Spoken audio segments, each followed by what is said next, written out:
Hey guys, welcome to the Judo Way of Life.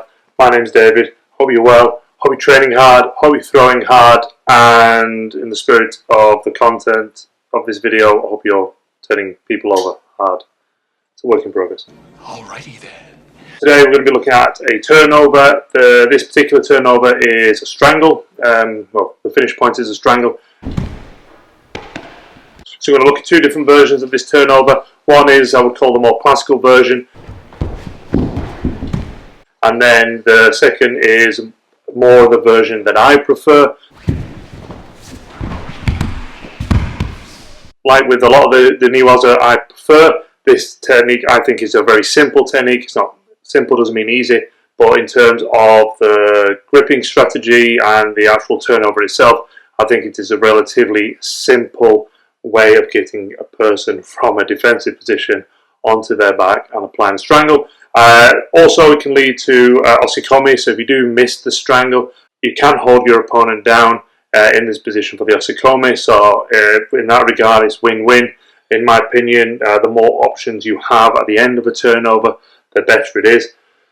So, having said that, let's get into the video.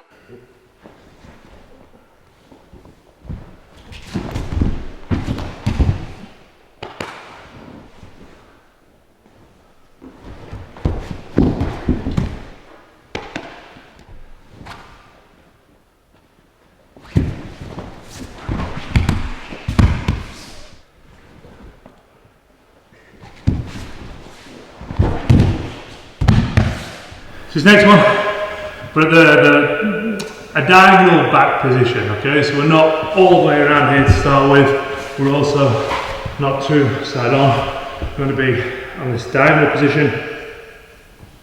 And I'm going to be bringing my hand across, okay? Now, in terms of timing, I'm going to bring the hand onto the back of the head first, and then I'm going to bring this hand across, okay? So I'll bring this hand in first.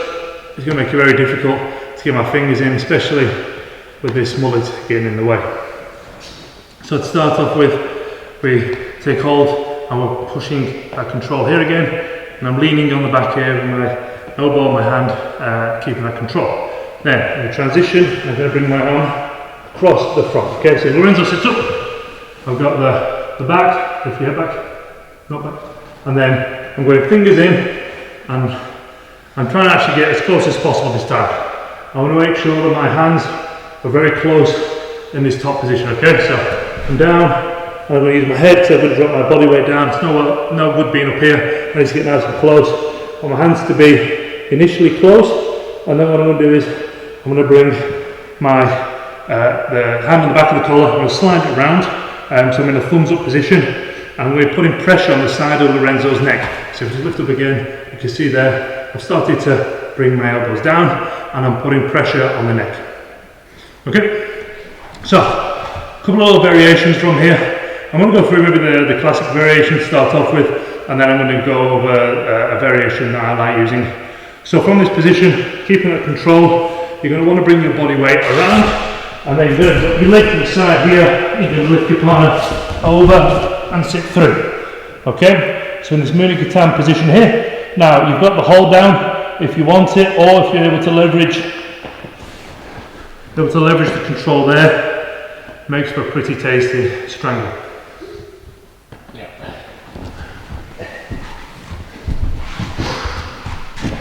So turn a little bit this way, and you can see the leg.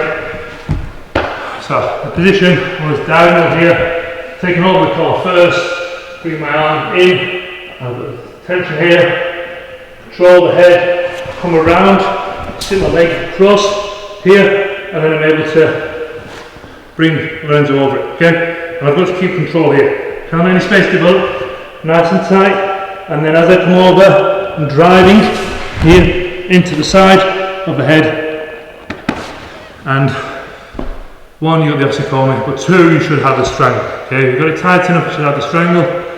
Either way, if you get the osaekomi called first by the referee, then and the strangle comes second, awesome. Okay, if you don't get the osaekomi called first, the referee might be like, okay, well, nothing's happening, mate. Okay, so secure the hold to start with, and then you can finish off with the strangle.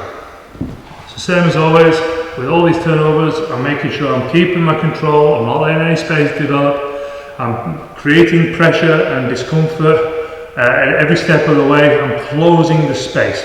I'm not allowing Lorenzo any chance to breathe, figuratively and metaphorically, and that allows me to maintain a tight position throughout the movement and significantly increases my chance of success and securing either the osakomi or the shimiwaza.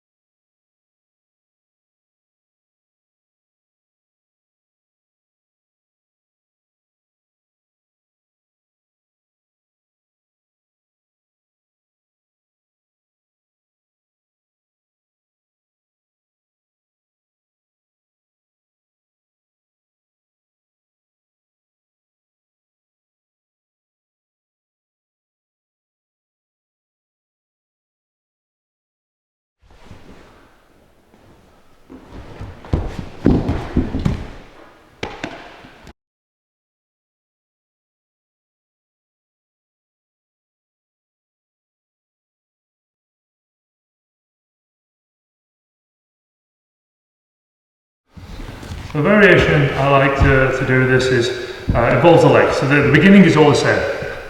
I'm still going to be taking hold the hands there as I was doing. So I'm still coming in.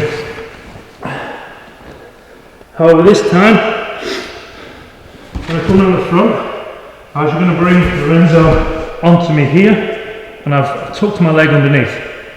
And then from here, I'm going to sweep the legs out, I'm going to sit through, and I'll come up. I'm going to bring my legs through for the Kezuka tap. Now, in all fairness, you could do the Kezuka tap in the other version. It's not unique to that particular turn, but I'm just adding it into the second one as we go. Okay. Now I'm just going to talk through the leg position. What I'm doing here, I go from this position. See it there.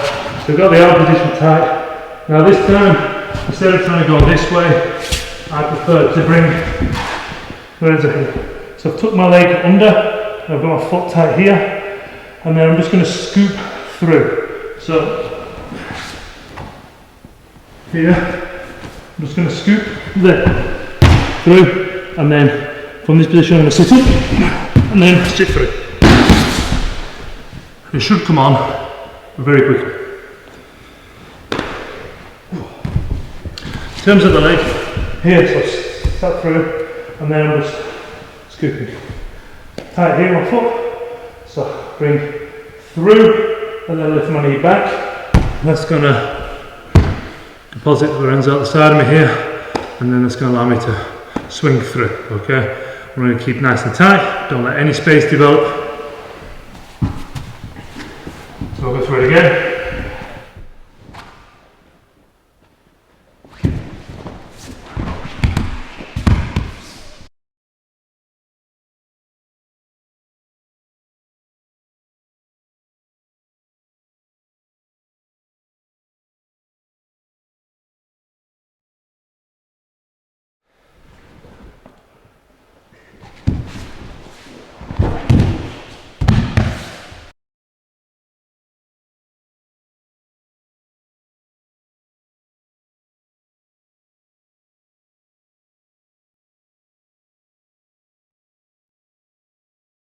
Like I said at the beginning, we've got the two different versions there. You have the more classic version with the straight leg out to the side, and over time I started to stick the knee in for the sort of Sumi Gaeshi style leg movement, and I just found that worked better for me. I don't know if it's because I've got tight hamstrings or what the reason really is for that, but I just found the leg out a little bit more restrictive.